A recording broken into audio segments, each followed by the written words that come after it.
Boom! What's up, fam? Anthony Dream Johnson here today, founder of 21 Convention, 22 Convention, CEO of the Redman Group, founder of 21 Studios, 21 University, and president of the fucking manosphere, some men put it, or males, beta males, should we say, as they call it. These idiots who try to hate on me and shit. Bunch of losers. Anyway, today we have episode 145 of the Redman Group. Amazing show. Got in store for you. Two guests on today returning to the show, including John Anthony, Coach John Anthony from John Anthony Lifestyles on YouTube.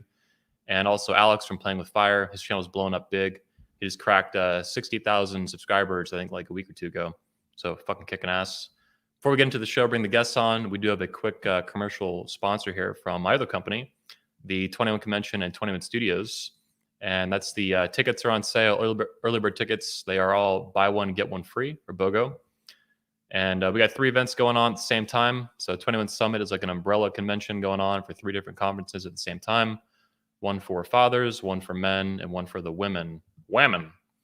And each one's a bit different, well, substantially different, unique focus, speaking lineups, content, all kinds of cool stuff. Tickets are on sale at the 21convention.org, that's .org. And again, all tickets are buy one, get one free. VIP includes 5-night hotel stay. This is the Patriarch Convention, aka the 21 Convention 3rd Patriarch Edition. 3rd year in a row, we're doing that one for fathers. We are rebuilding the patriarchy one father at a time. Elliot Hulse is exclusive to that event as far as the men's events go. Michael Foster, pastor, is the chief patriarch of the event, the ceremonial leader of it. This is the women's event. I'll be speaking there. And Professor Janice Fiamengo, fucking savage lady, amazing lady, who loves beating up on feminism in very intelligent ways. And of course, the main event with big YouTuber here, Richard Grannon. He's got about 300,000 subs, huge on psychology, trauma, healing from trauma as a man. And Jack Donovan, author of The Way of Men, and actually many other books beyond that, including his new book, Fire in the Dark.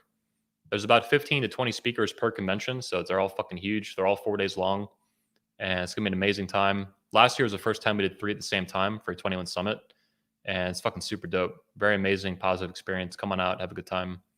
And that's October 21st to 24th, 2021, later this year. It's our 15-year anniversary, too. It's fucking savage. Anyway, enough selling you guys shit. Not all of you will buy it. That's okay. Subscribe on YouTube, hit like. Appreciate your support there. Without further ado, please and welcome to the show, Alex from Playing with Fire, Coach John Anthony from PlatinumDatingSystem.com. What's up, boys? Awesome. Thanks for having us on, man. I'm from PlatinumDatingSystem.com now. Yeah, man. Yeah, I mean, I know you have it there anyway, so I figured it'd be good, right? That's where you sell. Let me change my name so people know who I am too. Yeah. Your website is your name. Your parents named you a website. He looks like a PlatinumDatingSystem.com type of kid. Mm-hmm.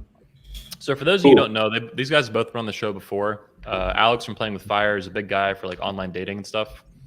And John Anthony is pretty savage in that he has like probably the highest lay count in the entire manosphere. 1,400 lays or something like that? 1378, yeah. Loser, 1,400. So you guys know, that number is not only huge, like the average American male, the median lay count for a lifetime is like 7 by comparison. 7. So 1,400 or 1,378 is astronomically high. And a lot of people don't like that, especially like tradcons and shit, but I think it's impressive. It's a real, the perseverance and dedication and hard work to push through for years and do that. That's like Olympic level shit for pickup, dude. Straight up. All you need is a hyper-analytical mind and lots of verbal abuse as a child. There you go. Yeah. Anyway, today I just want to kind of wrap with you guys. We had a really good show last time. The last one we did together was probably like 2 months ago. The 3 of us kind of went around and talked shit on people, made fun of people, talk game, talk shop. I also got to meet Alex back down in Miami recently when I interviewed Cobra Tate. We got to have cigars and shit one night. Yeah, good times. Yeah, it was cool, man. Good meeting up, face-to-face kind of shit, But both of you, can you talk to me about what's been going on your channels since we last spoke? I mean, you both are having good growth. John, you're at like 24,000 subs. Alex, you cracked 60,000 recently, right? I was correct on that? 60K, next up, 100K. Yeah, man. Yeah. Just been I've been more diligent with the videos, so I'm putting out videos almost every other day now. Trying to cover a wide variety of topics.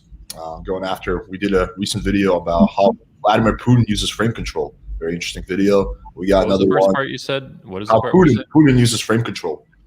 Prudent? Putin, the president of Russia. Vladimir Putin. Okay, I'm like, what the fuck is Putin? What? Yeah, cool. Frame control is insane. He's very good at directing the conversation and manipulating people. Trump as well. Yeah, a lot Trump of as well. That's going to be my next video, actually, probably. So we're doing a lot of interesting content like that, trying to grow the channel.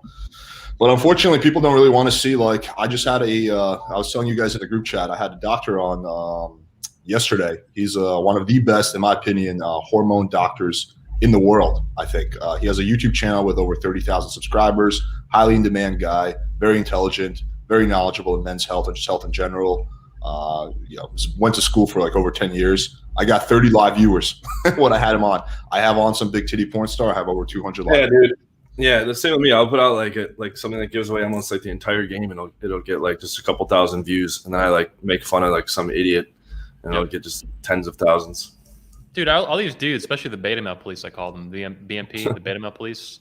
They're like, oh, it's just so much drama. It's feminine drama. It's like, bro, that's all you fucking tune into. You're addicted to it. That's why they bitch about it, all this fucking bullshit. They love it. Everyone's like that, right? Oh, all this drama on TV and the news. It's like, motherfucker, like, you're like, it's like crack for you. The people who bitch about it the most are the ones who are addicted to it the most, I hate that. Yeah. My channel was growing like, pretty solidly since January, when I was just like, going to a bunch of exposed videos, roast videos, etc. Response videos, and then I did like a month of pure value content to kind of like reset a benchmark, and like the growth like choked up. It's not, the content's good, but like it just doesn't, like, people want to see like the fucking carnage and the drama and the negative shit. I'll send you guys too, if I've been sending you this tag thing I use to help on YouTube, and it helped a Rapid lot. tag. Rapid tags, yeah. That helped a lot. I started using it in like November, December, and it's helped a lot since then. It's still ups and downs, man. YouTube's fucking retarded a lot of the time. They throttle shit, all kinds of algorithm shit. It's fucking retarded. Yeah, like, what hurts me is all my videos are demonetized, like almost like pretty much almost 100%. So any new video, like, it just automatically gets demonetized. I've shown videos where I've scrolled through every video on my channel, and almost every single one's demonetized. So that jokes off who they show it to. It's because I swear a lot and talk about inappropriate shit, but whatever. At this point, they probably automatically demonetize you, so it doesn't even matter. You could probably make a video where you don't curse, you just talk about Jesus, and you'll still get demonetized. Lord is the way, boys. Well, I have two channels. This is streaming on two channels right now. 21 Studios, right, the big one, and the Redman Group, the smaller one, which is like 15,000, 16,000 subs. I can upload the same video to both channels. Upload, not even live stream, right? Upload the same exact video. 21 Studios will be green. It'll get a green money sign. That's fine. Redman Group yellow, instant yellow every time. I'm like, this is fucking bullshit, bro. Like, they're treating the small channel like a little piece of shit, and the big channel, I think big channels get preferential treatment even if you're not linked in the fucking club. Yeah, it's fucking stupid. It's the same thing with Instagram. It's the same thing with Instagram. If you have over 1 million followers, you have different standards. That's why, like, certain chicks can show, like, Kim Kardashian can show her ass and shit, right? Versus a porn star who has 100,000 followers, she gets insta-banned. Yeah, it's really retarded, man. Like, it is what it is, though. You just keep fucking going and fighting and chugging along, whatever the fuck happens. I curse a lot, too, like you, Anthony Johnson. Yeah. But I love it. I just, people wonder sometimes, like, can you curse on YouTube? I'm like, I don't fucking care. I never get any strikes either. Like, they've never given me a single strike. I've never had a strike either. Yeah. I've had a whole bunch. I've had multiple instances where I've been down to the 2 out of 3 strikes, and I have to, like, private all my controversial videos, which is a lot of them, and then wait 90 days and just kind of like keep it PC for 90 days. But that's because people put false copyright strikes on things, which I've threatened legal action back on them, and that those different players stop doing that. Well, you're also super combative. I mean, I love conflict too, but you're just like a bulldog. You go after everyone, man. I love it. I love seeing it. Bulldog mindset. Yeah. He'll be 21, man. Bulldog. Yeah, he's going to be there at least on the last day, maybe 2 days out of the event. Yeah. Are you going, Alex? I'm going to be speaking there. Are you going to be? Yeah, man. We talked about this on our last live stream. We were talking about doing a podcast before or afterwards. Oh, okay. Yeah, the event's still, I had it pulled up here a minute ago. Where is that shit? My chick's birthday is like during the event, so I don't know how that's going to work if she wants to celebrate her birthday in the. This is the main event too, man. Just go out at night or something. But all her friends are like in Brazil. We have Greek gods speaking out. Obviously, we have Poseidon shit going on here, so it's pretty dope, dude. Yeah, the media is fucking snooping around too, man. They follow the women's event, so whenever I announce shit for that, like the Guardian and like all that shit, they're fucking snooping around the emails. It's pretty funny. What are the rules for the women's event? Like, you said there's no men allowed, right? Or yeah, pretty much. There's no men. It's for women, so there's no men allowed at it. I mean, if a chick has like a husband, you know, he can go to it. I do it. It's all men speaking at it. Number one, or almost all men. I have chicks speaking at it, not too. But no, like the women, if you're a chick, you can't go to 21 convention. It's not for you. If you're chaperone, like my sister can go and hang out because I'm like there. If a speaker has a wife or a girlfriend, that's fine. Like John Simez brought some Tinder chick last year. I think he's dating her now, actually, or something on Tampa. She's pretty hot too. And I was like, oh, that's pretty good. That's how you know someone has game. Is like the girl is not a fatty, you know. All these coaches with fatty girlfriends and shit like that. Dude, I saw. You should have seen this morning. I found this patriarch dude. I fired him as a speaker because he's like a child beater. I found out. Jesus. But I said, yeah, he didn't tell me either before he spoke, which is super fucked up. Like he got arrested for like criminal child abuse and didn't fucking disclose this shit. He put a boot. It's on the news. He put his boot on his kid's head and got arrested for it. Boot print on the kid's face. Went to school with boot print on his head. Right? Didn't fucking tell me that shit. But I found out his wife is like disgusting. Like worse than Donovan's wife. Like if Donovan's wife's like a 2 or a 3, this bitch is like a 1. And this shit is gross. It's the worst one I've seen. Like it's that bad. It's that fucking bad, bro. I don't know Go ahead. That Australian article that came out that was like talking about all the different pickup artists and stuff where I gave like my input. She was like, she didn't publish this part, but she's like, do you regret calling these different guys girlfriends and wives like 2s or 3s? Oh, yeah, I remember that. And I was like, and I was trying to give politically correct answers most of the time, but I was like, no, I don't, because like men have objective attraction circuitry. Yeah. And that means nothing against the woman personally. It's not a misogynistic statement either. It's that we can all agree as men that this woman is below average. So yes, I can say that, and no, it's not offensive. The truth matters, man. The truth matters. The truth is the truth. And like, you can give guys a little bit of wiggle room, but a very small amount for personal preferences, you know? At some point you have to be like, no, this is objectively ridiculous. Like, yeah, I think you should be free to marry any kind of gross girl you want. I just think that if you marry a gross chick, you shouldn't be able to teach about game. That's like a caveat. Yeah. Like you have to retire from teaching if you're going to marry a gross girl. Especially if you're going to hide it and lie about it, which you can't have both. You can't have both. You can either have the gross girl or you can have your fucking lofty pickup coach title. Yeah, the ugly wives and girlfriends video I made that has like over 50K views now. And I was looking at it the other day. It has like 1.3K likes and 1.3K dislikes. It's like, who's disliking that? So it's like if you were to show like, hey, here's this famous like how to make money guru, and he's actually homeless, and here's all the records that he's homeless and like broke, and everyone's like dislike. It's like the fuck out of here. It's not fair to expose his financial situation. Okay, what are these guys doing? Like, you know, how are they experts when the girl's below average? It's mind-boggling to me. To this day, I can't understand it. How is most of the industry dating below average girls? Well, let's investigate the situation because it is unbelievably fucked up, and I'm sick of it. Like it's not even like we're splitting hairs. Like, oh, she's a 7, she's a 7.5, she should be a 9, she's a 3. So let me say this, and you guys, I think, especially John, you've been around a long time in PUA community. Alex, you found it in 2012 or something? Yeah, something like that, 2012. So even since the 2000s, I noticed way back in the top layer days and the mystery method forums and all that shit, way back in like 06, 07, dudes would like, even in real life, you go out and wing with some dude who's like sucked, but at least he could approach her or try. And he'd be like, yeah, she's like an 8. I approached that 8 over there and she blew him out. It's like, no, man, that girl has a bunch of makeup on, has a push-up bra on. She's like a 5 or 6. Like, you're fucking delusional. Oh, the inflated ratings? Yeah. Inflated ratings, yeah. It's been consistent for 15. I've been in this for 15 fucking years. That shit has been consistent since day one. It's in the red pill too. It's the same fucking thing. They're delusional. Inflation. Yeah. Dude, it's so true. When we post, when I go through the forums and people say, yeah, I banged this 6. Well, the joke we have is like, okay, so it was a 3. Like whatever the number the person says, it's 3 points lower. Yeah, I banged this 8. Okay, so she was just average. Yeah. I banged this 10. Okay, so she was somewhat cute. Yep.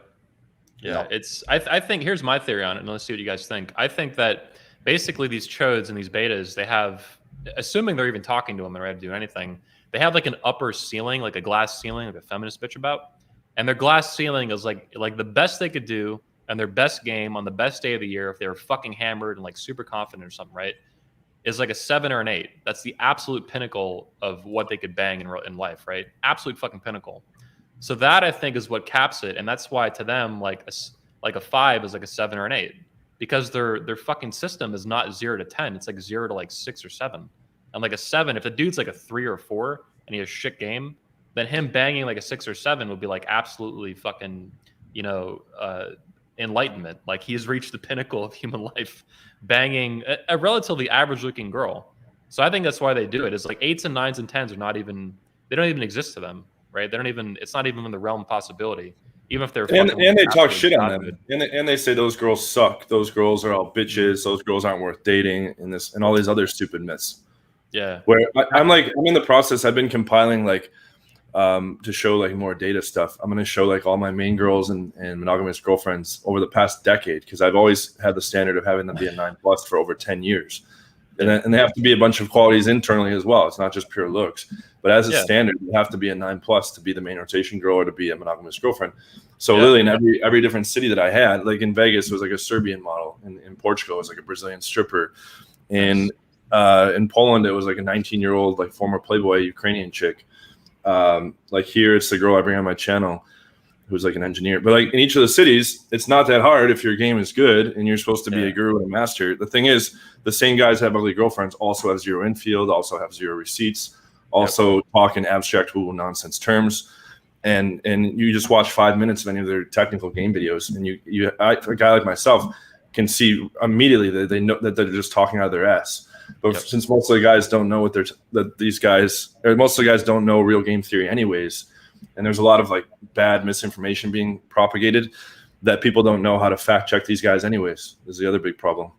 I've even seen the Fraud Father Rollery go after Cobra Tate and bang and Cobra Tate the girls he bangs. He bangs hot chicks, like straight up. Yeah.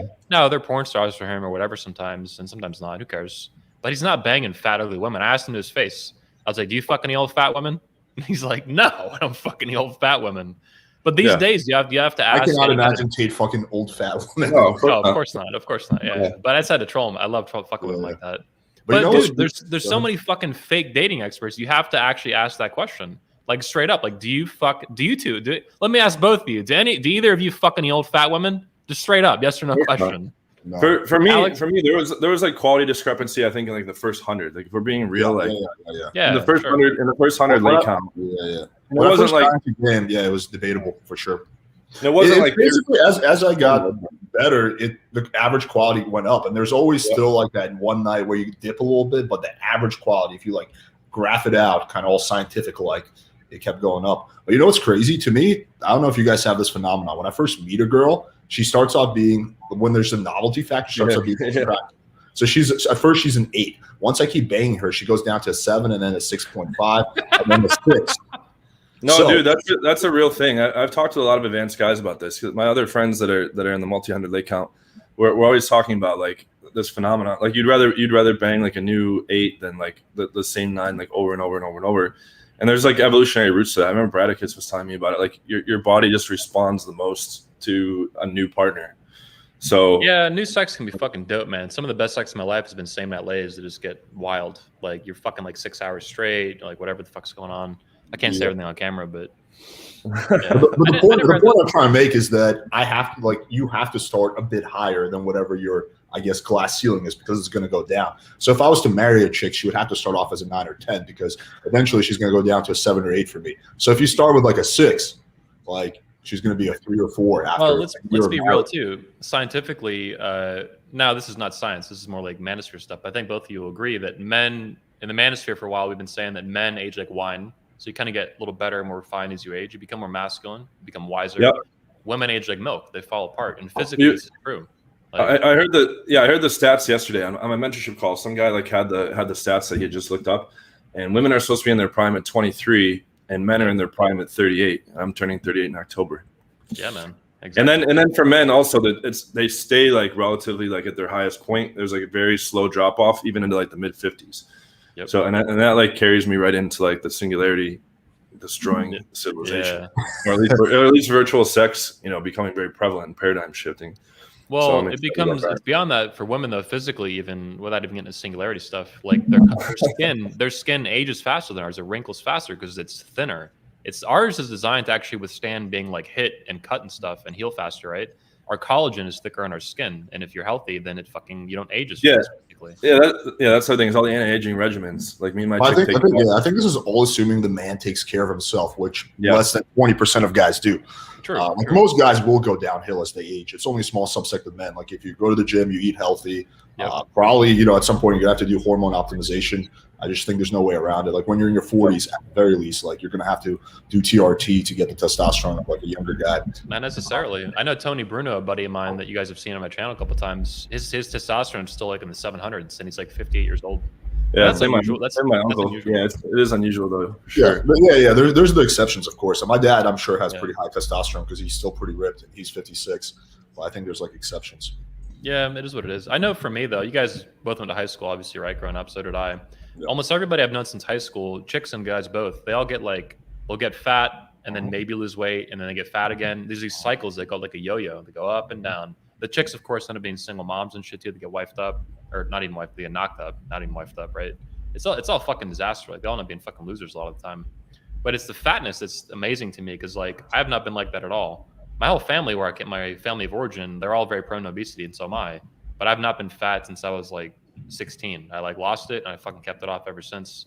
But most people don't do that. They just get, even if they're, you know, doing well in life, making money or whatever, they just get fat and lose it a little bit and get fat and fatter and fatter and fatter. And that's it to me is it's unnecessary. It's completely fucking ridiculous. I don't know. Neither of you look like you've ever been fat. I don't know. No, I've never been. I've always been prone to skinniness, so I've been an ectomorph. So for me, I've been very skinny at points in my life, but I don't think it would be possible for me to become fat even if I tried. In college, I was like 155 pounds in college at 6'4". Damn. And now I'm like, I vary between like 200 and 220 now, but like depending on the bulk and cutting. But I think the closest I ever was to fat was when I like did a dirty bulk with Sonny Arvado in like 2019 or 2018 or so. Have you seen some of my old videos? Because I was just like taking these like weight gainers, and it was just like shitloads of like extra carbs, and I was basically like overeating, and I was drinking like a fish and stuff too, and I just got like bloated up and stuff. But I want to ask you. So you're 6'4". That's really tall. Like I'm barely 5'10". I say 5'11" on the internet, 5'10" in real life. What's that been like? 1%. Like I googled it in the U.S. It's 1% of people are 6'4" higher. Easy, yeah. Even over 6 foot's unusual. It's like top 5% or 10%. Like it's unusual. But anyway, I want to ask you, like, how do you think that has affected your game and your ability to bang a lot of women? Like, obviously, it's a good thing being tall rather than short. So, what are your thoughts on being tall? Like, guys always ask me that, and I never had good game before I had my growth spurt, which was like end of high school. But I've taught tons of clients that were short that I've gotten into the multi-hundred leg count. So just using them as reference, like it's not, I'm not a coach who says the looks don't matter, the height doesn't matter, and this doesn't matter. The thing is that it just doesn't matter nearly as much as guys think. Like if a guy's in his 40s, there'll still be some girls have a problem with your age, but it's not going to be nearly as many. It's not going to be anything significant. Or if a guy is like Asian or Indian in Western culture, maybe some girls might have an issue with that, but tons won't, right? Or the height thing. So it's more of like the most important thing is not to let those things handicap you in your own mind. Because then you come in like defeating yourself before you even had a chance, and it becomes like a self-fulfilling prophecy. Guys, and it comes in all shapes and sizes. Guys will go in. I've had on live programs. Oh, my hairline's receding, and they think every girl's staring at their hairline, and every blowout negative reaction is because of the hairline. And every guy has like their own like silver bullet in their head. They're like, oh, I'm not getting results because of this, and then they're like, well, see, look, it's because I'm short, right? So, yes, some girls are gonna like care about guys being shorter, especially when they're wearing heels. But there's still tons of other hot girls. I just saw this chick today on Instagram. It was like a 10 with it, and she was kind of short, and the dude's like her height, you know, but he was like muscular. So if you're shorter, lift weights and, you know, optimize what you can in your control. Don't just give up because you're short, and use the platform shoes too. Do you think it's more important to actually? Do you think it's actually important to be tall, or is it the feeling that women get from you being tall? You know what I mean? Like it's they feel like a dominance thing because you're just fucking tall automatically, right? It's not like big tits. It's like big tits. The girl could be a fucking piece of shit, but you see big tits and you're like, oh, nice, you know? So do you think it's like the feeling they get, or is it like, I've thought that for a while. Being tall as a guy is like having big tits as a girl. It just is what it is, you know? You got lucky. Congratulations, you know? And being jacked is like a girl having a fat ass. Yeah, something like that, yeah. I don't know. I don't know how much I would would attribute to that. It definitely helps. I think guys should be playing with like a lot of the SMV stuff in their control. But like, to be fair, I didn't really work on my SMV at all through the majority of my leg count, or very minimally. Like I was like fairly skinny through most of my leg count, and I just kind of like compensated for that by just wearing jeans and a button down. Like if I wear jeans, like I'm in like pretty good shape now, but if I wear jeans and a button down, it doesn't look a whole lot different than when I was wearing jeans and button down before. Or I used to wear a lot of coats. Like if I was in like New York or Philadelphia or whatever, I found my game like would perform slightly better, I think, when I had a coat on. But that might have been my head. I'm not sure. But basically, like, you know, I didn't start like just recently, like in the past 6 months. That's when I did like the Botox, eye bag fillers, hair transplant, teeth whitening. You know, the hair transplants within like 2-3 months are like imperceptible, but this will all be back. It's permanent. See, I can't wrinkle my forehead. Get that done every 6 months. The eye bag thing will be re-upped in like a month. But like I got, people thought I was like 27 about a week ago. I usually get between like 27 and 32 or 33, but I'm going to be 38 in October. And there's other guys that are my age that look like they're like 50. They're like, you know, like they just let themselves go. Yeah. Yeah. I started TRT like 2 years ago or so. And for those, like a lot of people think like, oh, that's steroids or this and that. All it's doing is putting your hormone levels back to where they're supposed to be, back to like where they were when in your late teens, early 20s. So if you do it through an endocrinologist and they're monitoring, you know, the levels, you're just putting things back into an optimal, because we're not meant to live much past 30 biologically. So a lot, you know, the testosterone falls off a cliff. Like the other hormone was a DHEA or something like that. Yeah, it's complex, and it's not just steroids. Like steroids are different than doing it through a doctor, and it's a lot of shit too. A lot of competitive bodybuilders, it's completely different. Yeah, it's that's one of the things that gets confused in the pickup, red pill, manosphere, whatever. The difference between testosterone, TRT, and steroids. Hey, you're bringing on MGTOW dictionary? Yeah, send the link. Yeah, I think it'd be fun to shoot the shit. You guys get along, right? You went on the show?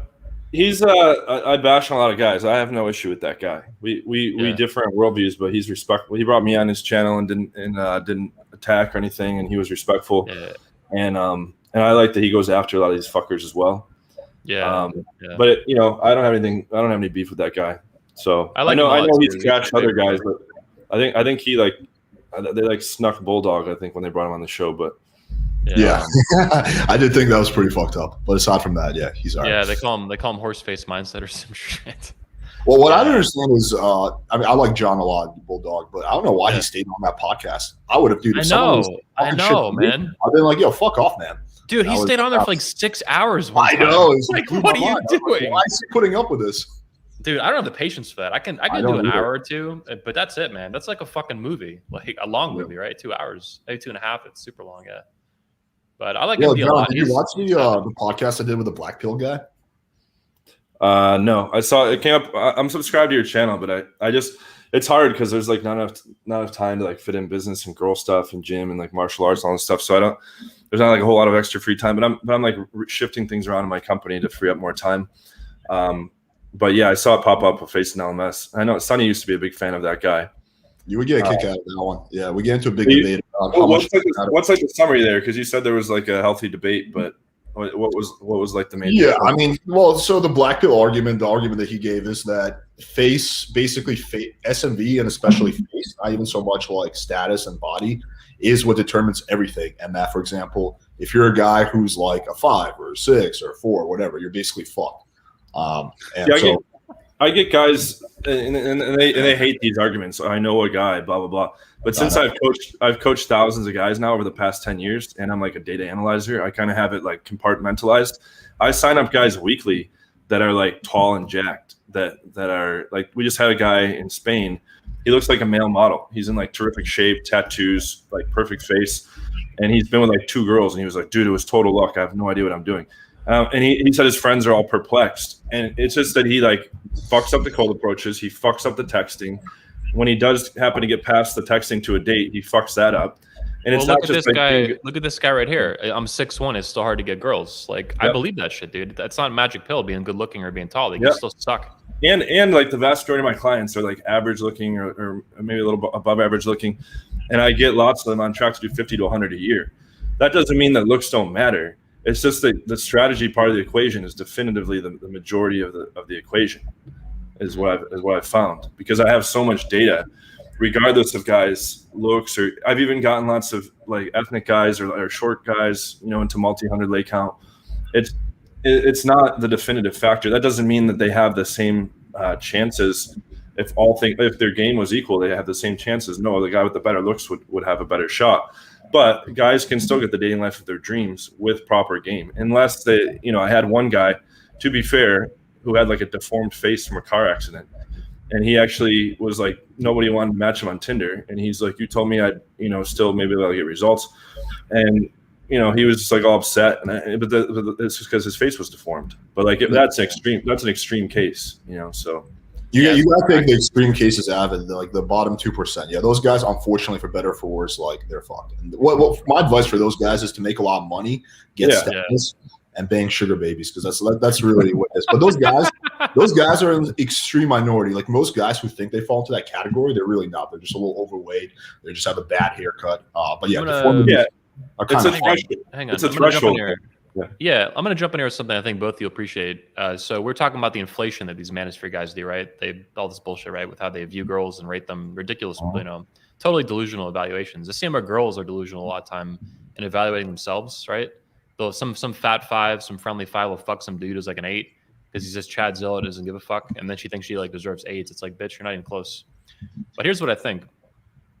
So here's what I think the real test of game is. Like, if a dude is a 4 objectively or a 5 on a scale 1 to 10, and that's hard for us to determine because we're not gay. Like, I don't know. It's hard to look sometimes. You can try, but it's like you're not the opposite sex and evaluating it, in a way women need to do that. But I think that's really the test of how good his game is can he punch at, so to speak, at his own weight class or above a little bit.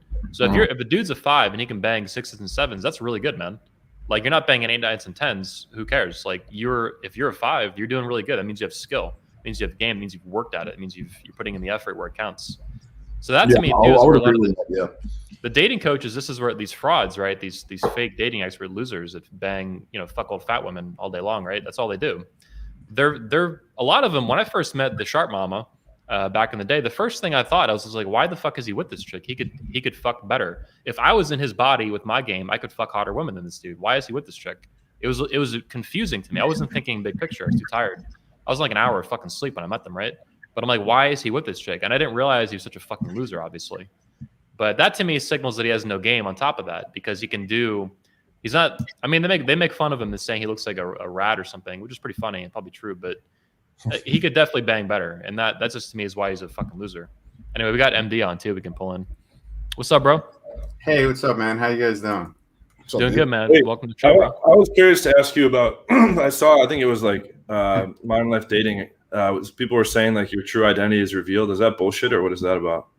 They can say whatever they want, man. I look at it this way, right? They say things so people will forget that he takes pictures of children while they aren't looking. He's a child predator, and I've already spoken with lawyers, law enforcement.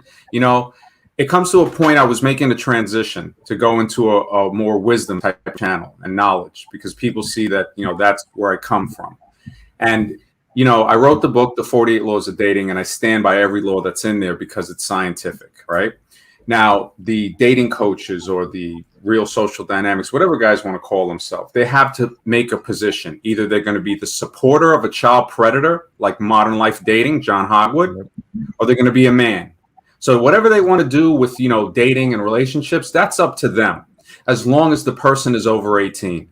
And this is where I draw the fucking line, because I'm just tired of this shit. I will light these motherfuckers' asses on fire with truth. I've spoken. I have an interview coming out with law enforcement specialists, FBI specialists. I mean, he put a federal employee. He doxed his own clients. So that's another thing too. Dating coaches or whatever what they want to do that is agreeable or not agreeable. The line has to be drawn. You don't dox your clients. You don't take pictures of fucking children, and you don't support people that take pictures of children. You call that shit out. John Hogwood is a child predator, and the truth is never slander. Never slander. So it's beyond that, man. There's woman beaters and child beaters in the manosphere too, and I've been going after them lately a little bit. Yeah, I'm going to be making a whole documentary on that, and thank you so much for putting out that clip, because I'm using that, hopefully with your permission. Donovan Sharp, talking about beating women, Dirty Eddie. I mean, it has to be drawn there. You don't tell guys to beat women or you would knock her teeth out. You don't take pictures of children. What happened there? Can you guys? There's a clip of him just ranting about how he would like beat a girl. Oh yeah, we should watch it. You guys want to watch it? Let's pull that shit up. Sure. Yes. It's unreal. It's what's with his channel? I've seen his channel go down like 3 separate times. Yeah, and it comes back up. Because he's winning the appeals. He's appealing it probably. It's weird. Yeah, I don't know what the fuck's. I don't know why YouTube is granting him the appeals. Though. He always blames me too. Every fucking time he blames me, right? I'm like, get the fuck out of here, bro. This is your own dumb shit. Like your crypto shit and your fucking woman beating shit. Like you're fucking. This is like the 4th channel he's lost too. He's a fucking idiot. Hang on, let's pull up the woman beater shit. Oh, here we go. You guys ready? Okay. I was just thinking, John, like, you haven't seen this, John? Like tactics advice. We're looking at fucking scumbags of the manosphere. No, I haven't seen this. Yeah, so it's 13 minutes long, so we're just gonna watch the first like 30 seconds. But it actually gets worse past the opening. So I'm gonna pull it up, and let's see here. All right, we got audio on this too, right? I think we got audio on this. Let me make sure. Is he on steroids? Can you guys hear that? No, I think the audio's off. Do you have it uploaded to your StreamYard videos? No, but I can get the audio on it. When you do the share, me and Alex figured this out the other day. When you do the share, there's an option to include the audio. Yeah. It'll work. Hang on a second. I can get this. It's easier to do it as well, like MD's saying, but I can get it this way. We cracked the StreamYard code. Yeah. He really, man. Anthony Johnson deserves a lot of credit for bringing this out, man. The people that are calling out, not everybody's going to agree on everything, but there's certain things that we agree on, and the line is drawn. Advocating women beating and all of that. No. Okay, we got the audio. We got the audio now, and thank you, man. I appreciate that. It's sick what's going on in this community. We're gonna clean it up. You got it, bro. So here we go. You ready? I would have knocked her fucking teeth into the back of her throat. I would have fucked her up in front of everybody. Give me a 10-year, dude. Give me a 10-year fucking prison sentence, man. Give me a 10-year, dude. Give me a 10-year fucking prison sentence. Donovan will attempt to report this video and hang on, it gets better, man. There's even more fucked up shit. It's sick, dude. I'd have gave her a fucking shiner. I'd have called my fucking lawyer, Paul Powell. Yeah, Paul, I just broke my fucking girl's orbital bone. Yeah. Yeah. You're gonna need to get on down to the station. I would have hauled off and I would have just decked her.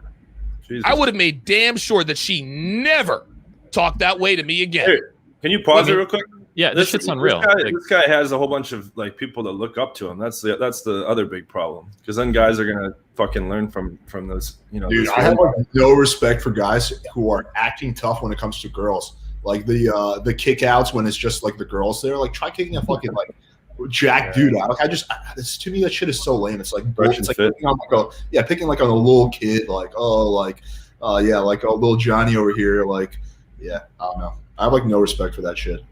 Let's get some more thoughts on that though. We just saw a guy advocating beating women on video. What was the context there? The context was her saying something to him. So if a woman, no matter what she says to you, I would even go as far as to say if she threw a drink in somebody's face. I mean, you don't punch her to knock her teeth. I mean, that's ridiculous. And it's part of being a man, I mean, now, of course, if she's coming at you with a weapon, I mean, me, myself, I study martial arts, so I can understand, how to take a weapon away, how to wrestle and grapple with somebody. I mean, I met the Gracies in the 90s, so I've been practicing for a while. That's what martial arts is for, to defend yourself, Now, all of these guys threaten you.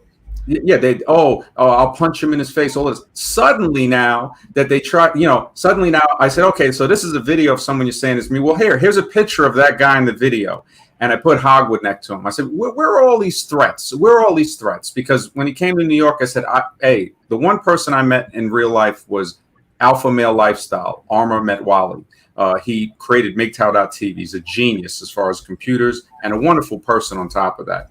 And he said, hey, you know what? MD is who he says he is. He's a guy. He's 6'3". He goes, we're about an inch difference in height. He's in good shape. And what I forgot myself is, he goes, you know what? He pulled out his veteran's ID. So he is a United States Army veteran to get us 2 free tickets into the Museum of Metropolitan Art on 86th Street in Manhattan. And you know, because they try to say, oh, he's not a veteran and this and felon, all that. They better hope I'm not a felon, because maybe my foot will be in his ass. The problem is that Hogwood would probably like that. He'd probably fucking like that. I've never threatened anybody on YouTube or in real life. But these guys, even Horseface Mindset threatened me. I said, yeah, you think what? You're telling me I wouldn't say it to your face? That I know is insinuating that if I did that, you would do something physical. And I will do it to your face. There's not a problem. I'm going to speak. I will speak louder and say whatever I feel. And I still don't have a problem with him because he's one of the less confrontative ones. But I did feel that he was sent by Rollo Tomasi and Richard Cooper, because they're the ones that they run these guys. And, you know, and you know, they have to be called out. And I commend Anthony for calling them out. I commend other guys, you know, who call them out. People are going to do what they want to do. But, you know, and I'm not going to criticize it anymore. So as soon as I go into the next channel, I'm going to make these last 2 documentaries about the woman beaters and the child predators like John Hogwood.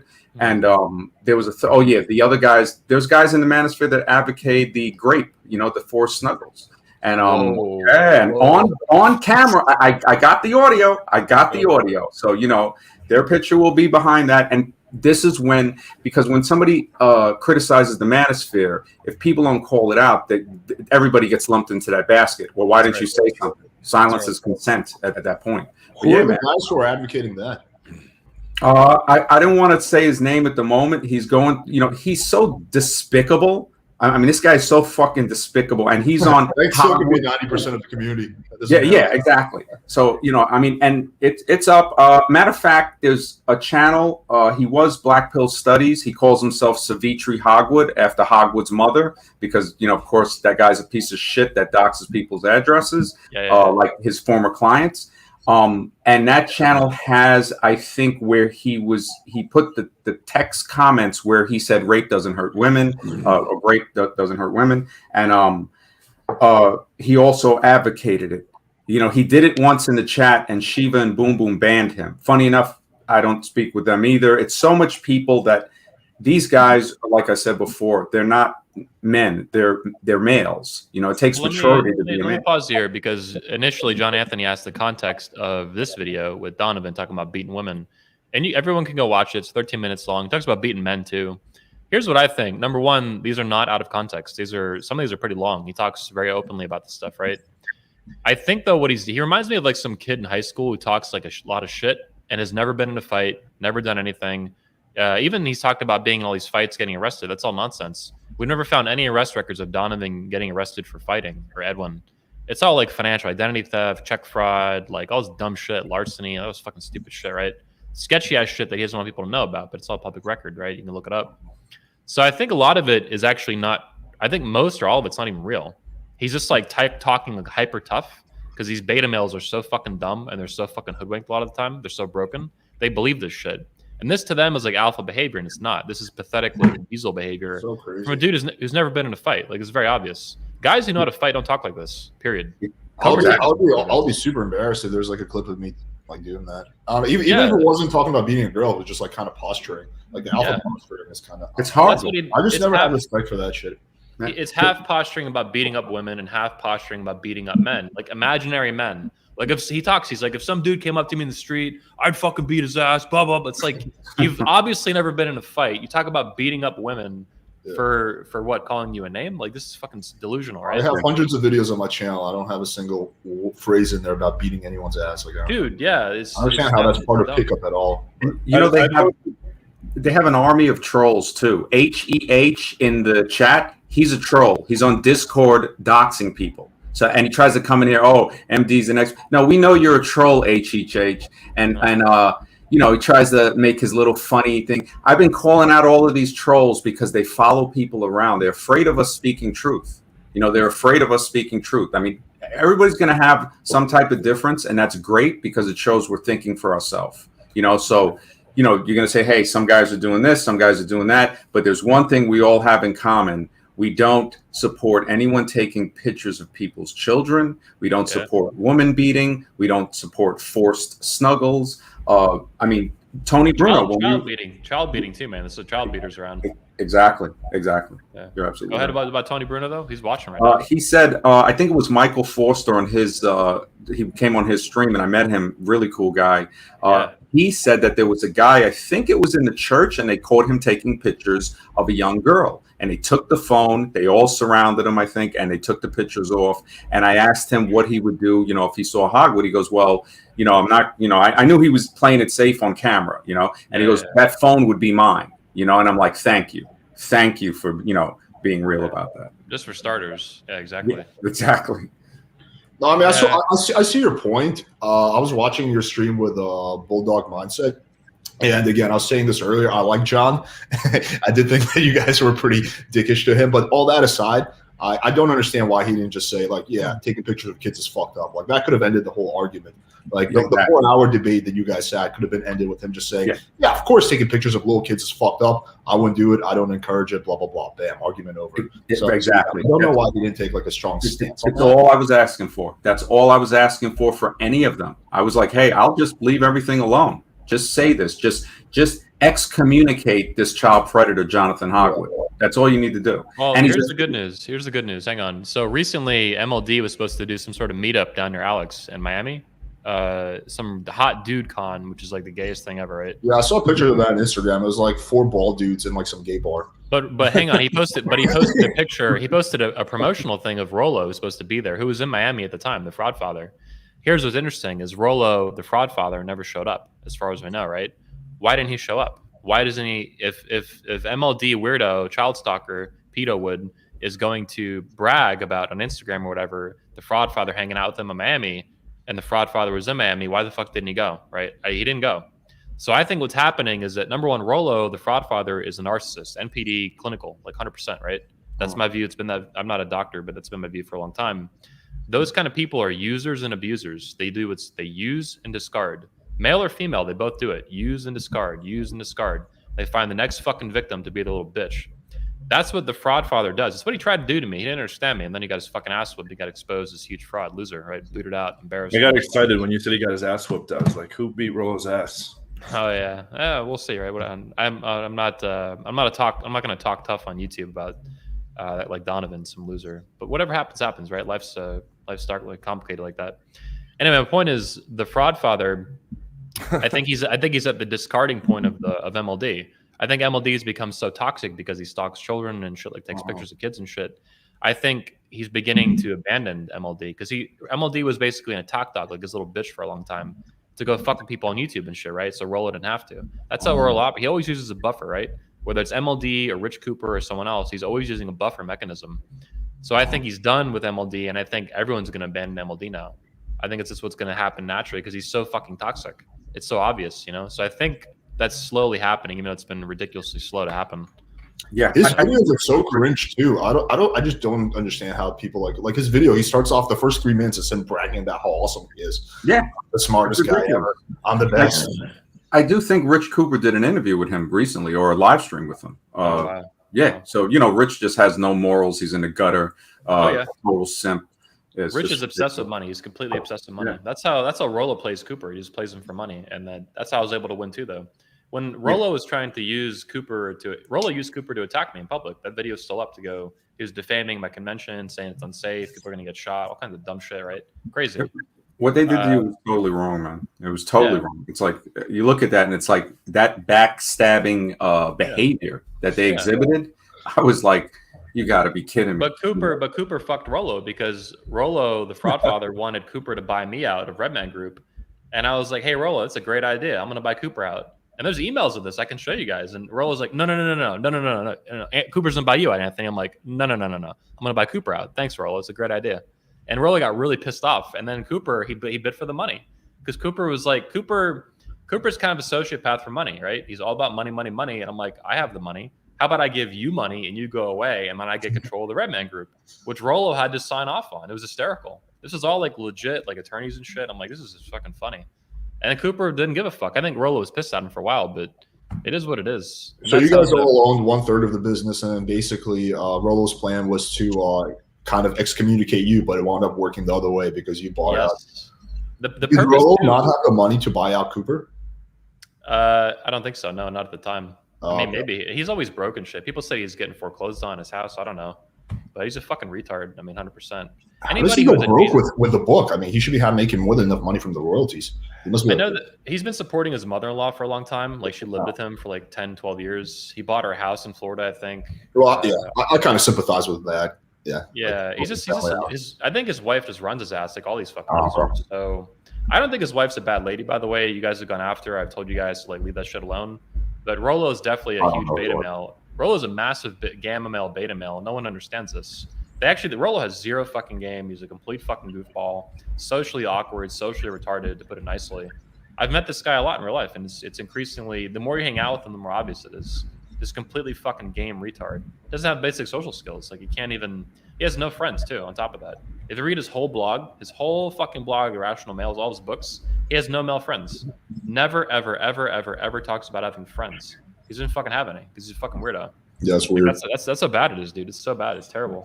His friends are his guitars. Yeah, and he has little figurines and shit. He's a fucking weirdo. It is what it is. But yeah, anyways, that's how I got RMG. And the purpose, too, of Rollo doing that is he wanted to create the Red Man Summit and kill off 21, which is what he keeps trying with Rule Zero Summit and all this fucking crap. It's all been a scheme for years to kill off my company because it's so good. And it's a as an organization of speakers and personalities, it's a threat to his dominance that he was working on for years in the manosphere, like this secret Gamma King fucking weirdo. It's so bad, dude. This whole community is like just so fucked up. We got to fix it, dude. We got to just drain everything. I think the problem though is for like the average person, because it's like tribes, right? So there's like whatever your tribe, and then let's say there's the Rollo tribe, and then it's just like if you fall, objective truth doesn't matter. If you're in this tribe, you're gonna believe what this person says. It's just the same thing as politics. Like, which team are you on? There's not a lot of independence. Well, now it's become, I think it's a healthy split now though, because now the community is being divided into frauds or like genuine grassroots. So there's a grassroots manosphere and guys who actually care about all these issues. And then there's frauds who just want to prey on men. And kind of like politics, it keeps getting more polarized, which I think is actually a really good thing. All these frauds need to go away. They need to fall apart. They need to like lose their channels, go bankrupt, get divorced from their fat, ugly old wives. That's all going to happen. I mean, do you think the sharp mama is going to be married to this old fat lady forever? No. She's using him for money, and eventually she's going to divorce his ass or whatever, break up with him, steal as much fucking money as she can, and he's going to be crying, go sell used cars again. That's how life works. I guarantee you it's going to happen. I mean, what's going to happen? Happily ever after with this old fat lady? No fucking way. Not a fucking chance. Yeah. It seems like they're both either going to be sitting there doing their drugs together because she's probably like an ex-crackhead, the stripper pole. And there's even a worse one that just betrayed us. We put her hand out, hey, you can come on the show, and which was a mistake, Carolina, and she tried to flaunt and show herself. So I showed a picture of her. I didn't think somebody could look worse than Donovan Sharp's wife, but Carolina does, and of course, no kids and all of that. But I'm just gonna let her go and start making peace with a lot of people. If Jay Tahoe comes on tonight, I kind of did go a little harsh on him because, I figured, okay, he was leaving comments with this beef going on Carolina's stuff. I don't have a problem with speaking with Bulldog if we ever speak with. I mean, the time he came on with his girlfriend and she just started to, go off, and I'm saying I thought they were trolls in the chat. Poodle mindset and bulldog mindset. I said that can't be the real one. Yeah, you call it a poodle mindset. Holy shit! Yeah, I do like these synonym, whatever pseudonyms you come up with sometimes. No, well, actually, we used to call him that, but she came on as poodle mindset, so I'm thinking it's a troll, and then she comes on camera. And she goes, oh, this stream is so boring, this and that. So I was like, hey, screw you, and I threw her off. And then Bulldog came on and she's sitting next to him. But he looked like he was like, I don't know, on a Xanax or something. And then later on, he says he was, on some Delta H cannabis candy or something. But she literally was saying, look, I got his balls right here in my hand, my purse. Because I go, yeah, he's not saying nothing in a catatonic state. But, I'm still not angry with him. I figure there's no sense to get angry. It's just to say, all right, look, like Anthony said, there's going to be a division. Frauds and people who support child predators and people who don't. People who support women, and people who don't. So, and that's where it's at. Everybody's going to have different things, but at least we're not there on that side of it. We're on the right side. Yeah. It's pretty interesting how like we're all together on a stream, because I would say you and I, for example, we have widely different opinions on things, but we all agree on, like, you know, the idea that you should take pics of kids or be your wife, or instead of arguing, absolutely right. Instead of arguing about things that are different, we say, okay, what are the good things we agree with, right? Because all that other shit is menial compared to it. Oh, the women, the pickup ball, that's menial compared to taking pictures of freaking kids. And the law enforcement technology specialist I spoke with, and I have the interview. I'm just editing. I was editing it as I was going through YouTube, and I saw you guys live, and that's when I was like, hey, let me just say what's up, show my support. And I saw you two guys on here. I did see Alex on Face's stream. I didn't see the whole thing. Face wanted me to come on that stream, and he said he saw the email too late because we spoke earlier that week, and I think somebody threatened him, because they've been threatening people. They threatened Hold the Truth not to come on a stream. They threatened CBP, and they threatened a few other people that didn't come on. Few people closed their channels down, you know. Yeah, so did Black Pill Truth to take his channel down? I love that guy's channel. He kind of he walked away, and I told him, hey, you know what? Because I told him, I said, look, man, with the thing that was going on between him and Anthony, John Anthony, I told him, look, you need to just let that be. I said, the real enemy here, the real problem is Monolife Dating, is John Hogwood. It's all it's the frauds, exactly. It's the whole fraud mafia. Yeah, exactly. Oh, So he stopped putting shit up because of the we had like a minor thing. I made one video because he was trying to make all these memes about me and all this stuff. Well, I tried to explain, like, look, let them say the black pill and all that. It's not a gang. It's not a label. It's, you know, it's something that is a metaphor for truth. What the red pill from the Matrix was, right? So I was like, okay, I understand. You know, you got PUA hate, whatever. You know, you're angry, and he's still a very cool guy. I mean, the guy's a cool guy. What we had in common, I mean, it's so messed up that the things they do to these people. I mean, they threaten them, and it's because they don't want. I mean, he was anonymous. What could they do? Well, you know what it was? Carolina doxed them, man. Carolina's a real bitch, man. Damn. Yeah, who's Carolina again? Oh, Carolina Hermes girl. Disgusting, kidless monster, the Brazilian bitch, man. She is still talking shit. Still, I gotta give credit to Tony Bruno. Tony Bruno has been warning the manosphere about that chick for a long time, man. Carolina Hermes, total credit to Tony, man, because she was trying to separate guys, and I was like, wait a minute, I'd let you on the show, and you were on for 10 streams, and I noticed guys were getting uncomfortable. I said, listen, we're gonna make this an all-man stream again, and she took it well. But she still lingered around, you know, kind of like a cat that you feed that just won't go to fuck away. And I'm like, okay, you know, feed her a little comment here and there. Went on her stream so she wouldn't come back on the stream. You know, did interviews with her. All of those she deleted. Had my co-host do interviews with her. But it's a good lesson. You know, it's a good lesson to learn that, you know, 43-year-old, you know, kidless, you know, I mean, it's sad. She had this dude on the stream, and she's still talking about us. So I'm laughing about the comment up here. Hey, I'm gonna go first. 1378. Go ahead. 300 to 500. Wow, that's a wide range, man. Yeah, I'm about 130. Yeah, I've been slowing down too for a while. I want to keep it under 150. So MGTOW Dictionary. Do you know your lay count or? Man, I knew there was a problem when I was forgetting girls that I had sex with, like later on, you know, because when I was a military soldier as a teenager, you know, there was a lot of women. You know, women do love men in a uniform, but I saw that it was a little more than that, because some of my other friends, you know, they didn't get the treatment. I was reading. We're only meant to like keep track of like 100 people in our minds because of like when we used to be in tribes and shit like that. So I wish I'd kept a spreadsheet or something like that. Not to be fucking. Yeah, weird. I know mine is. I would say it's under 100, man. I mean, I slept with a lot of married women in the Army. You know, that's just normal. You know, if you're not married. And when I got out, I was 22 years old, 4 years served. You know, in good shape. You know, I was doing 100 push-ups at a shot. And I noticed girls in their 30s, you know, because this is like in the early 90s, these 30, 35-year-old, 40 hippie, really cool hippie chicks, you know, kind of like the Christy McNichol type, the, you know, Jane Fondas and all of that. And they were just like happy, you know. So I'm trading my youth and vitality for their vagina. And then it's the same thing you do as you get older. We trade our finances and status for the younger, the 20, 21, 22-year-old hot chicks, you know, in certain ways. Some men do, you know. So I would say conservatively, to me, I'm not keeping count. But I would say, yeah, definitely under 100, 80 maybe, or even lower. You know, it wasn't a big thing because I would get steady, pussy. But I was always a one woman type of guy. So I was never that guy that was like, okay, I got, a lot of women. I did have like what I guess would be considered a rotation because I grew up in the era of like the drug era in New York City.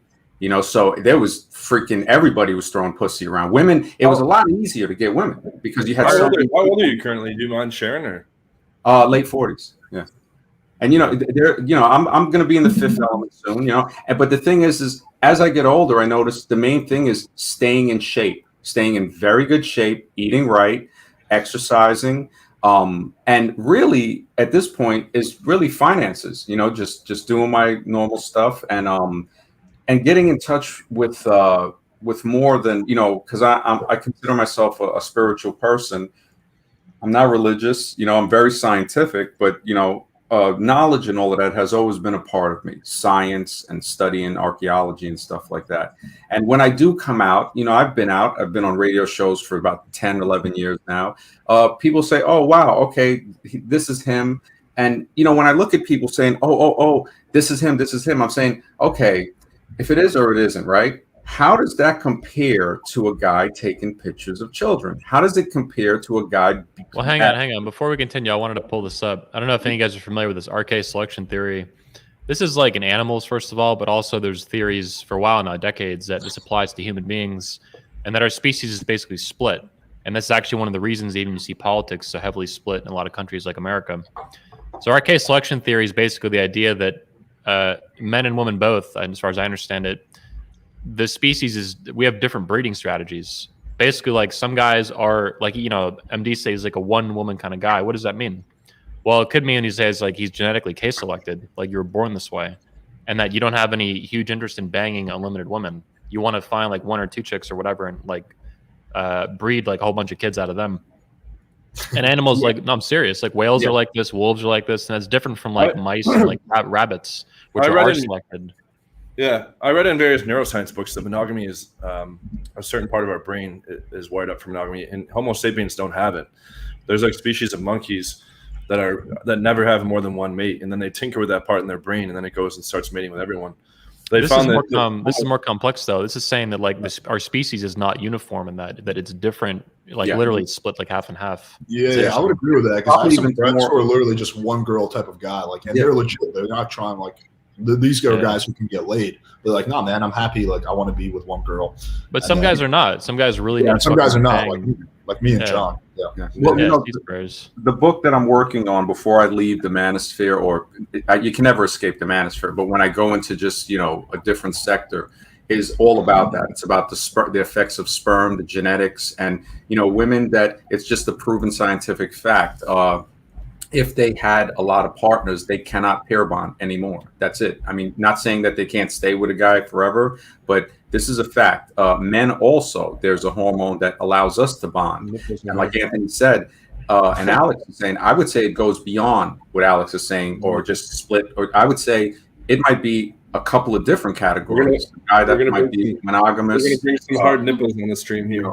A guy might be monogamous after a few relationships. A guy might not be monogamous. Birth control, right? It has a lot to do when women take birth control, right? And this is something I'm putting in the book. If a guy and his wife are, if she's on birth control, right? And she gets off birth control after 5 years and they have a kid, right? It changes because when she's on birth control, she's attracted to the way he smells while she's on that contraceptive because the contraceptive is altering her chemistry. When she's off it and she has the kid, now she's not attracted to him sexually because it has changed her physiology. And and they break up, she leaves, and she's a single mother. She doesn't want the father of the child. This is chemical conditioning. And I think it was the son or grandson of Margaret Sanger, who had the Planned Parenthood stuff, the straight eugenic genocide. He wrote a book. I'm citing it in my book. It was something about the pill. It might be called the pill, but this doctor I was talking to showed how he was saying it's destroying male sperm count since the 60s. It's dropped, I think it was 50%. 50%. I mean, people say it gets in the water supply and shit like yes. that. I don't know. I don't know if that's true or not. I go 50-50 on that stuff. I haven't looked into it too much yet. Well, the estrogen, you see what it is? The estrogen in the water. One doctor, she's a Catholic from England, I think, and she was stating that the estrogen is in the water like crazy. Now, as we look 40, 50, now we're 60 years later, right? In the last 20 years, I mean, I've got a pretty long dating. I've been dating since the late 80s and having sex. So I saw when I was just, basically a teenager, young, going into my 20s, and the sexual inflation, which a lot of people say I coined the term, I saw when it was low, when the stock in vagina was very low. And when communities are flooded with drugs, the stock in vagina is almost, it's like a dime, it's $10, when I was in the military, guys were telling me in Korea, you're paying $2 to $5 to get screwed. Wow. In America at that time, it was $20 in Texas. In Fort Hood, Texas, it was $20, man, for a fucking a suck. And it's like, you think, okay, I got to go back to base and I got to run 5 miles in the morning. I got 3 hours. This chick, wants to talk, whatever. Fuck you. I'd rather pay $20 over here. And as that started to raise in sexual inflation, now you'll see that I understand what the incels are saying. They can't even get the fat chicks anymore. They don't even get the ugly chicks anymore. So women are delusional and evaluating themselves for sure. Yeah. And they have no ability to fucking, it's stupid. Hang on, I want to bitch about something though. This dude's commenting, and I think you guys will find this interesting. ADJ probably banging 500 but being modest. No. Now, some people accuse me of being a liar when I say 130. Like, oh, you haven't banged that many chicks. And I guess the reality is it's like kind of like your height on the internet, right? Dudes lie all the time about this, like on Tinder and shit like this. So it's like if you tell the truth, you just fuck yourself. I think lay count's kind of like that too, unless it's ridiculous, like 1400 kind of shit. Yeah, 130 is about what I'm at. Like, yeah, I hit 100 in June 2012, and then I've just been steadily reporting. And it wasn't like a lot of people misunderstand. They think it was just like everything else in my life was sacrificed to increase the number. I was running big rotations all the time that I would prioritize. I was doing other shit. I didn't have a real job. I've been doing this coaching for full time since 2013. You've been focused. I was coaching before that, but I haven't had a real job since 2013. So when you can stack multiple dates in a day and you're running a highly effective system, you can knock out 100 in a year with just 2 closes a week. But it wasn't all about maxing quantity. It's definitely a lot easier if you don't have a real job. I can vouch for that. Yeah. But just having good skill is a byproduct. You end up with a lot of closes. I'll say this though, I've been going out with Xavier since like 2009 when we started hanging out way back then, and he's fucked about 200 to 250, so quite a bit more than me, about double. But the reality is, he's a chubby chaser. He's fucked some hot girls straight up. I don't want to deny that. He's got game. He's fucked some hot girls. But he fucks a lot of fat girls too. I made him a hat to make women fat again, is to fuck with them. He's one of those curves above everything guy. Yeah, exactly. He likes thick Latina women. And he's half Puerto Rican, so it is what it is. But if I was, even going out with them, if I had the same standard, like I would fuck probably at this point 200 or more. But I don't do that. The first girl I fucked my prom night, she was a legit 8. Then, and even in hindsight now, I guess you could say I got lucky, right? Or it's kind of how things played out. I got fortunate. That kind of set the bar like an 8. And I've always been super, super reluctant to go beneath an 8. Because like in my head, I was 17, I fucked this 8, and I'm like, that's what I want to fuck, 8 or better, right? And I like fucking hot women. That's my goal. Fucking these fat girls and land whales and shit, that's gross to me. I don't want to do that. The other thing too is I always lived in places that had an abundance of hot girls. So like in Vegas, like Miami, San Diego, like I was able to keep my quality high even with a high quantity just because there was such an abundance of hot chicks. But like the past year and a half been in Brazil, the past year and a half before that was in Poland. The bell curve just shifts so much because you're removing a lot of the fat chicks. Yep. And chicks just have better genetics. I let one fat girl, I've never fucked a fat girl, but I let a fat girl blow me once in 2017. Because I was always like, dude, Xavier's able to do this. Some other buddies have done this. Like, it can't be that bad. Just let her blow you, right? Like 2 a.m. And it was my brain was like freaking out, man. It's like, don't bust. You thought your dick was a hot dog mid blowjob? Yeah, it's just, I don't know, man. I just couldn't, I'll never do it again. That was the one time I let it. I had to think about other chicks to bust. I was like, I can't even fucking do this. Like, this is disgusting. She wasn't even that bad. She was like a fat 5, like not the end of the world. Guys fuck way uglier than this, and I didn't fucking fuck her, but I let her blow me, and it was Never again. Never ever again. Because my brain I was wish like I could say my screaming at first me, girl man. was an 8. My first girl was probably a 4 objectively. Yeah, Ooh. I was one of those guys that kind of just went up in quality as I got more competent. I started high. My buddy Socrates, one of our speakers in Orlando, he's going out with me for years too, and top layer and stuff. He knows Xavier too, and he said my bar has always been set like unnaturally high, and I think it's just because luck. Like the first girl just happened to be fucking hot. She was so hot in high school. A lot of dudes didn't even believe me because they knew her. They're like, "There's no fucking way you fucked her." I'm like, "I fucked her," and then my other buddy was like, "Yo, you fucked the shit out of her." So and it was this whole fucking thing. But I was there. yeah, man, it was.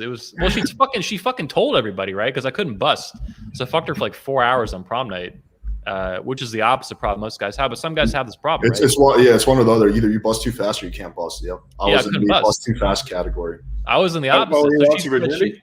But hang on, so she went and fucking bragged though to fucking everybody, but over like the Sunday after prom. So I go to school on Monday and everybody's like, all these chicks are I fucking the shit out of me because they think I'm like this fucking rock star now, fucking for 4 hours at like 17. So it was pretty funny. And then school ended, but yeah, it was a whole fucking thing, dude. It was like out of a movie too, because I walked into the lunchroom and like the football team, they found out they knew I was a virgin, and then not anymore. They started clapping and shit, and the whole lunchroom started clapping and shit. Also, it was really at that age, it's like really embarrassing that you're like fucking beat red. You're like, oh fuck, what the fuck? But yeah, funny. I lasted like 30 seconds on my first time. I lost my virginity the end of first year of college to a slightly heavier chick. She's probably like a 6.5 or 7. But hey, let's where's this other thing I want to talk about? There's another comment I wanted to pull up here. Here it is. This is good. Mr. Noir says, why are people shocked that there's infighting in this space?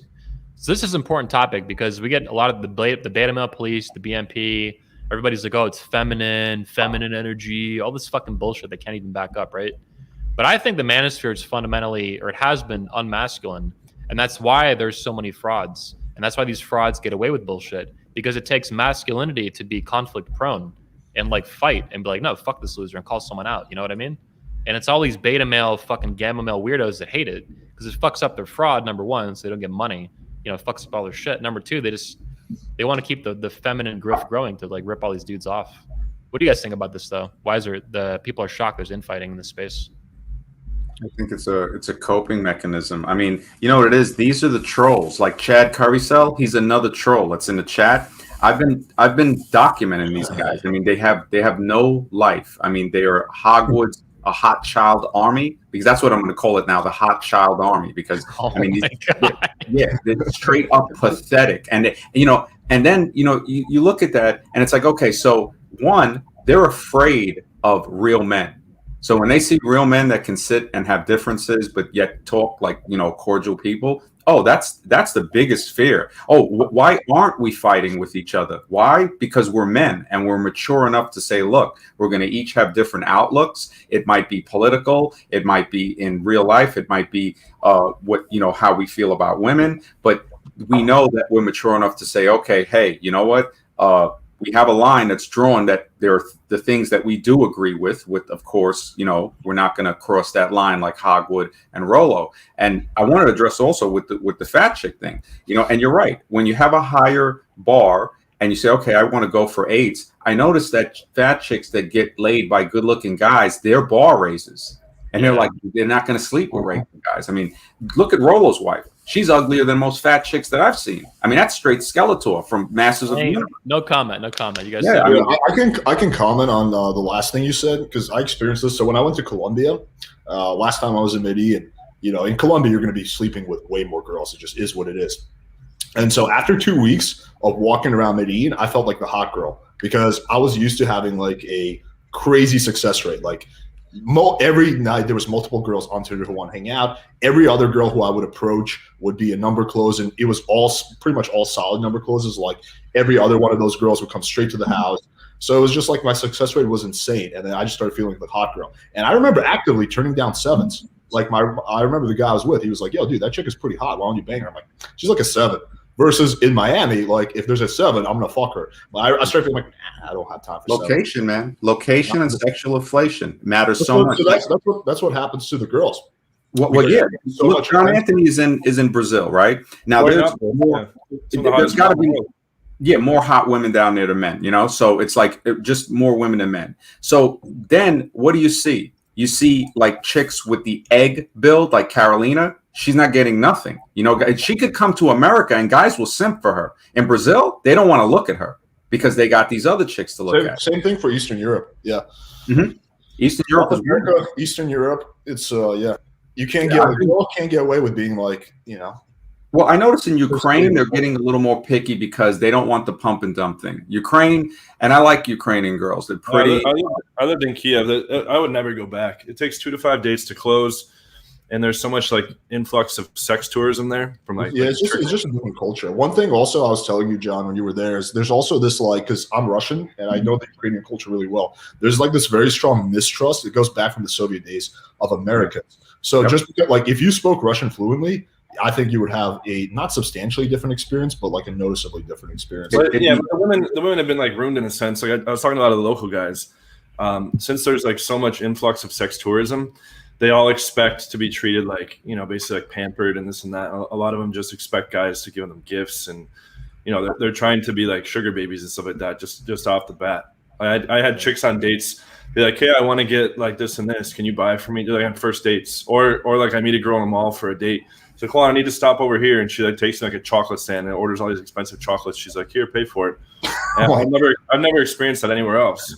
Here's a question: what country in the world has the most fucked up women? I think it's America. Is there anywhere worse? Canada, America, Australia. Those 3 countries. Let me think about that one. Actually, that's a good question. London is tough too. Yeah, London, when I was there, ugly man, straight up. I got 2 aunts that live in London, and they're from London actually. And it's small. Like I do better when I'm there than a guy from England coming to New York City, because New York City is just ridiculous. The sexual inflation is off the handle. Russia, Alex is right. Like I have a lot of Russian friends, and I know a couple of phrases. You know, I think "spasiba" is thank you. I don't know if you speak. Spasiba, yeah. Yeah. So when I say these little things, like I think it's Tipani Manu Amerikansky, you know, like, do you speak American? You know, and they're like, how the fuck do you know these things? I'm like, well, I've dated Russian chicks. I've dated Hungarian chicks. I can say good morning and all of these little phrases. I think it's what, Dobre Utra or something. Good morning. Yeah. So, you know, when you do that, you connect with other cultures. You know, when you say somebody in Brazil, bon dia, or in Spanish, you know, buenos dias, they're saying, whoa, this guy's actually, he's not your ordinary American that expects you to speak his language, even though I don't speak it fluently. And I learned 5 languages living around the world. Like, so I speak Polish, some Russian, and then Spanish and Portuguese. I lived in Poland, yeah. I love Poland. Spanish and Portuguese are my strongest. I'm pretty fluent. Holy shit! I knew somebody. It's Jean Dobre, right? Good morning. Yeah. Wow. Holy. Because I've learned how to say about greetings in 20 languages, but I didn't learn any fluently. I said, let me learn the basics, right? But for 5 languages fluently, I commend you. No, not fluent. The other ones, but in Spanish and Portuguese, fluent. But there's a guy, Michel Thomas. He's a German linguist. I have a video on my channel about it. Basically, he has like a patent on this method where he just teaches you like the major 500 words. He says if you do an analysis of the New York Times, it's like the same 500 words repeated over and over. So you just start right off speaking sentences. You can get conversational in like the top 15 languages or so within about 6 to 8 hours without any Google Translate or anything like that.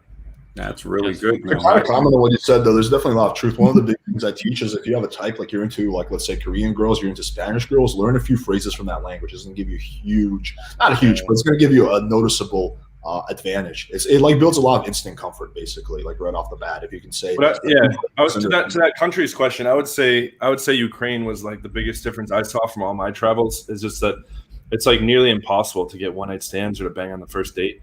It sounds crazy, but like most of them don't want to come home with you. I had a lot of situations where we'd be on the 4th date in public and they wouldn't want to kiss yet.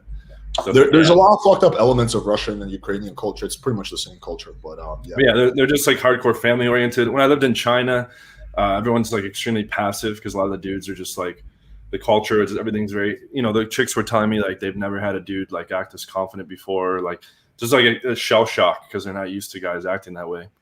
Yeah, China's very, it's, you know, you know, I don't want to say nothing bad about the country, but the oppression, you know, I mean, when you're looking at, you know, the communism, the stuff that, I mean, the males, you see it in the populace of the males of how they act, you know, I've had Russian friends tell me, hey man, be careful in Russia, you know, and you know, speaking those phrases, Alex is right. It gets me very far when they're like, wow, you know how to say the basics. I think please is pajausta.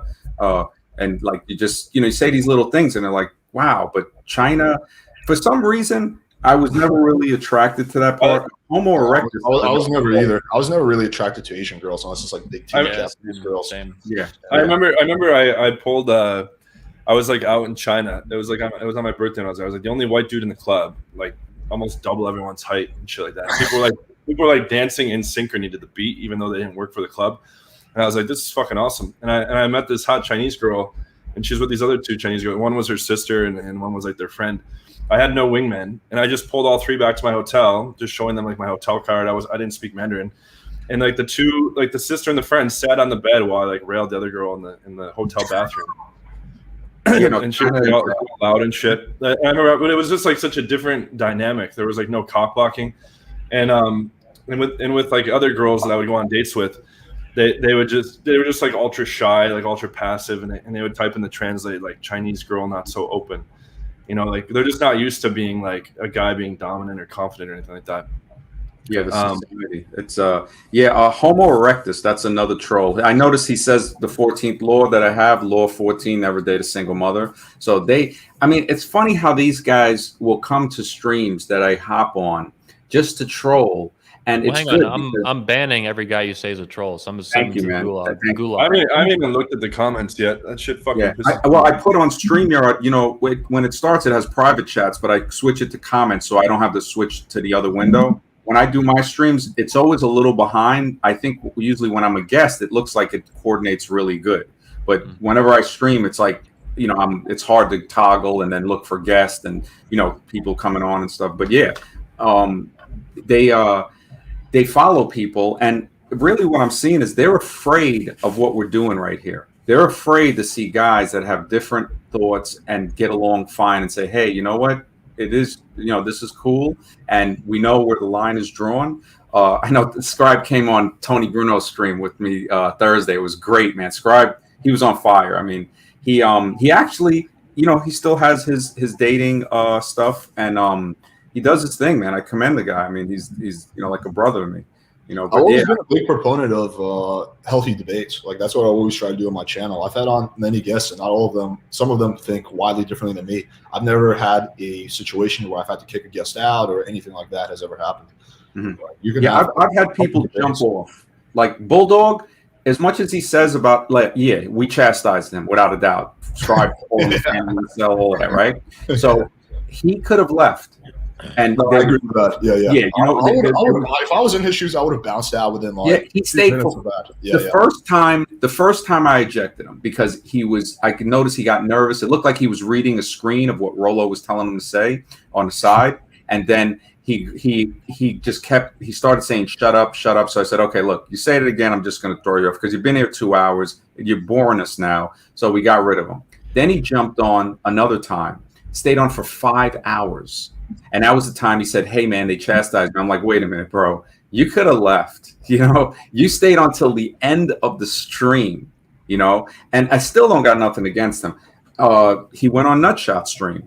And I got to admit, yeah, I was a little harsh on him because he had the balls to say, yeah, putting a guy on screen that's in a wheelchair and saying that he's got a 3, that's fuck. He said, yeah, that's messed up, right? Then he reneges, right? Oh, well, I saw this guy, and I said, just when you thought this guy was a human being, you know, and I blacked out. But Nutshots, you know, I don't know. He says the channel was whatever. I forgot about that stream where they brought a guy in a wheelchair on with like he couldn't even. He was a paraplegic basically. That he had a rotation of 3 hot women. It was like this is sick. And Hogwood, the first thing he said, Josh is out earning everybody, right? They showed a news clip of Josh where he's on the news saying, look, he's trying to get the state to fund his bed lift. I was going to start a GoFundMe for that guy, but I couldn't find a way to contact him. And these guys, what do? You know, Hogwood probably gave him a blowjob and got him to say that shit on camera. And it's just, you know, I think about this. That's another thing I called out when I showed pictures of Myron Gaines in a bed with 2 different men following transvestites. And hey, nothing against people that want to follow transvestites. That's what you want to do. That's what you want to do. But don't lie to me and tell me you're straight. You know what I mean? Don't lie to me. This is what you are. I hope. I mean, see, on the stream that we do, like tonight, Saturday nights, it's always crazy because I let anybody come on, which it's a double-edged sword. You can get cool people that hop on, and you look at some of the old streams, people come on, they flash all of this stuff. I get them off in 3 seconds, so, and I just say, okay, but people send me that shit. They're like, hey, you need to expose MGTOW dictionary because they have people flashing on the stream, and they're sending me like the screenshots with guys' dicks. It's like, what the fuck are you doing, man? I remember this one. Afi Kingdom had that problem. He had his channel taken down temporarily because he had some random dude show his. I don't ever understand this. Why would you ever it's a bunch of dudes? It's not like it's like you're on a or whatever thing with chicks and you're showing your dick to chicks. Which that is weird in of itself. But at least that's understandable. You're showing your dick to 99% dudes. Like I don't understand at all. It's just like shock value. Like, oh look, they're cool or important now because it's just the manosphere. Your parents have failed you if you think it's cool to show your dick. You know what it is? They can't get nobody else to look at their dick. Nobody's going to look at it. So they say, hey, you know what? This is the only way. Now, I didn't know Affy. I used to call him Affy the Clown because he came on with LFA when we were cool.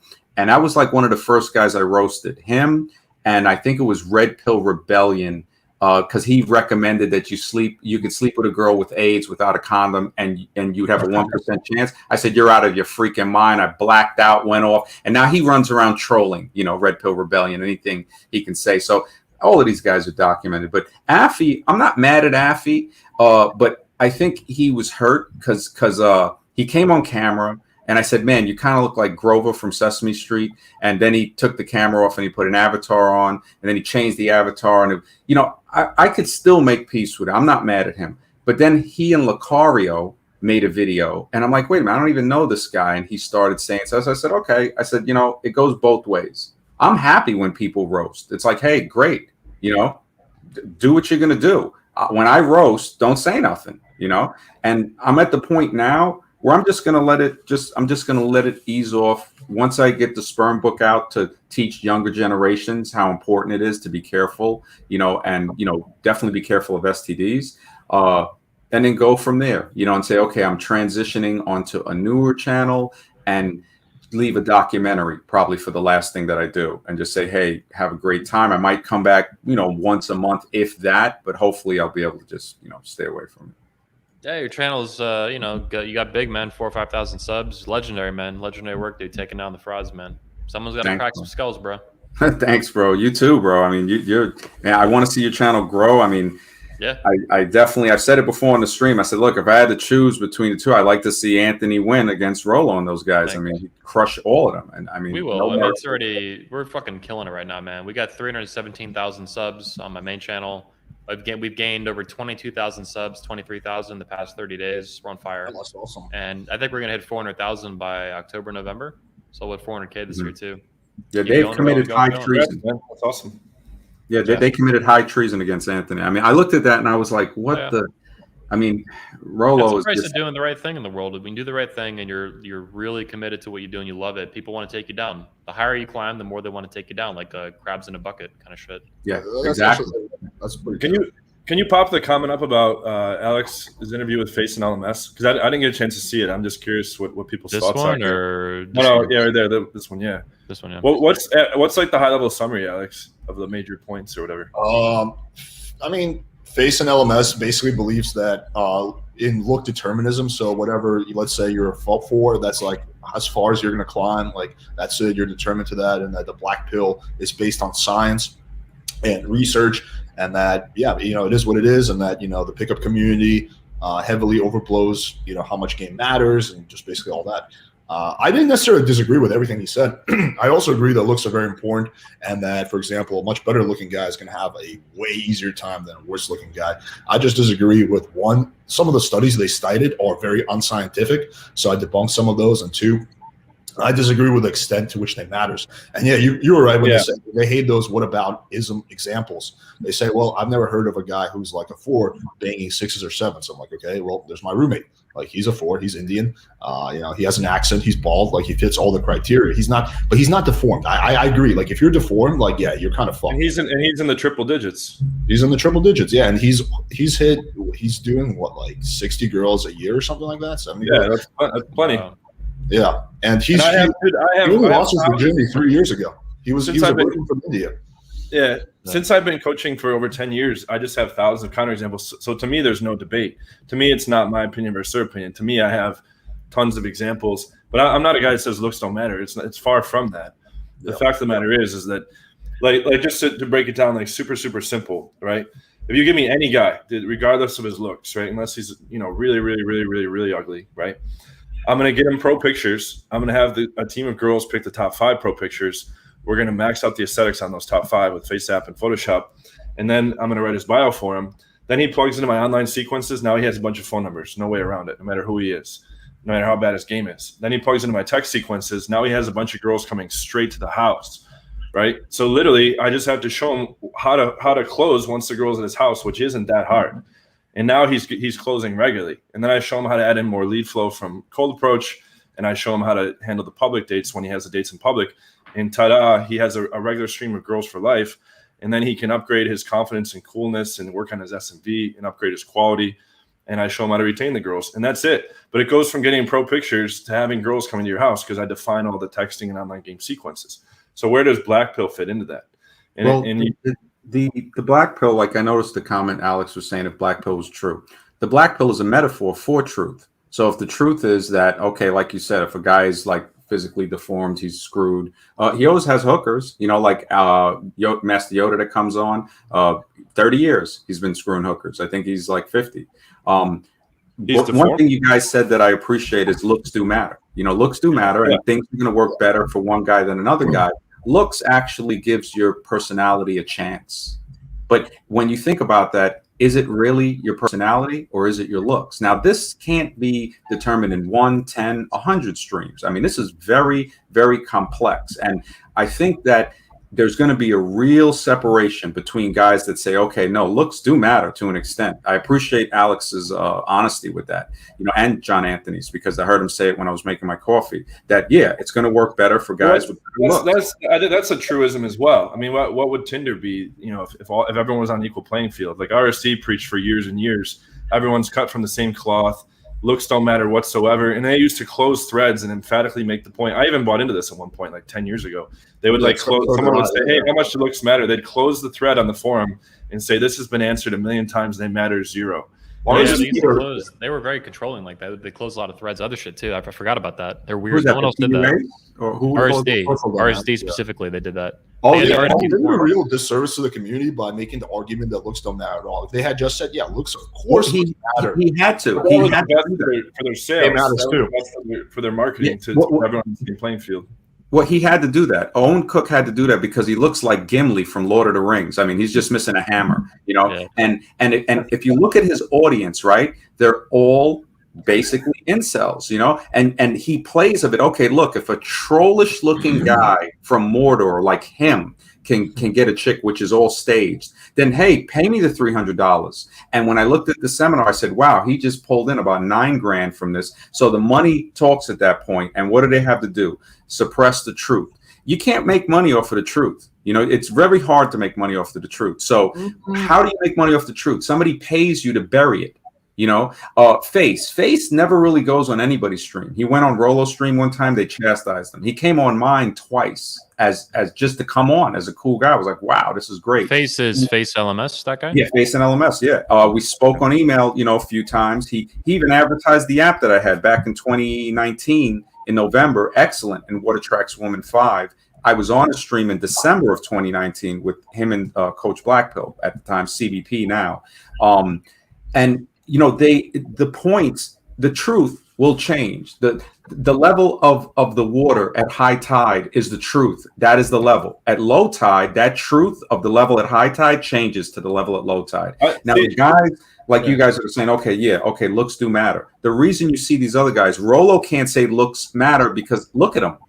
I mean, brutal. Roll straight out the crypt. They dig him up and put him on the chair for live streams. So he can't. Butt Plug Fitness from Fresh and Fit, him and the little frog, the ostrich and the frog, they can't say that because one guy, that's a great picture. One guy, he's got the beak. Alex got serious beak, straight emu, and Frog, you look at him, you're like, Frog's just a little, we caught Frog, and this is something too. If guys would just admit it to a point.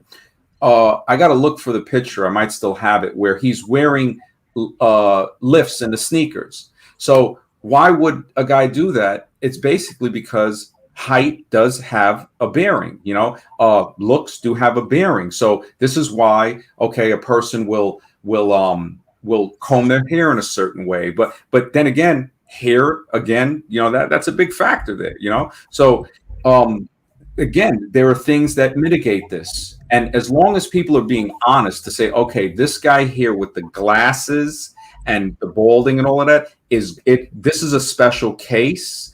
And I've said it all along. Sometimes men need men to basically walk them through. Like I know guys have told me, hey man, women will not talk to me.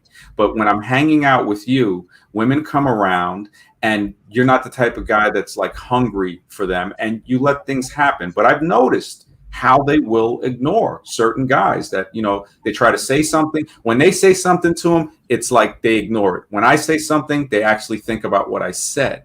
So I'm saying, and I didn't know this in the 90s. All I knew is when I got older and I looked back at it, I said, this is why this chick slept with me, because I wasn't a nice guy.